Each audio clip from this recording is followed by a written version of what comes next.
Hi everyone, good evening. Welcome back to my channel. কেমন আছো সবাই? আশা করছি অনেক ভালো আছো। আজকে অফিসের ছোট্ট করে একটা প্রোগ্রাম আছে, তার জন্য এই ছোট্ট আয়োজন। আমাদের ব্যাক এন্ডে যে কাজ করতো, আমাদের অনেক হেল্প করতো, অনেক সাহায্য করতো আমাদের এই প্রীতম দা। তার আজকে ফেয়ারওয়েল, তাই আমরা ছোট করে এইটুখানি আয়োজন করেছি। আমাদের ছোট্ট একটা টিম মিলে, দেখতেই পাচ্ছ একটা কেক আনা হয়েছে আর একটা গিফটও আছে, যেটা হলো লাঞ্চ বক্স। তো স্যার কিছু কথা বলছিল আমাদের, সেগুলোই আমরা শুনছিলাম। তো চলো তাহলে এবার কেক কাটিংটা করা যাক। তো স্যার কেকটাকে খুলে দিচ্ছিল।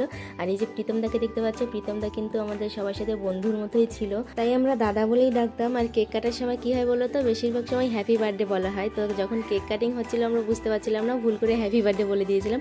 তো স্যার বললো যে অল দি বেস্ট বলতে, তো আমরা অল দি বেস্টই বললাম, কারণ প্রীতম দা ভালো অপরচুনিটি পেয়েছে, তাই অন্য জায়গায় যাচ্ছে কাজের জন্য। এটা হলো প্রীতম দার গিফট, এই যে সবাই মিলে হাতে ধরে আমরা দিচ্ছিলাম একসাথে। তো চলো, কেক কাটিং তো হয়ে গেছে, এবার কেকটাও খেয়ে নিই।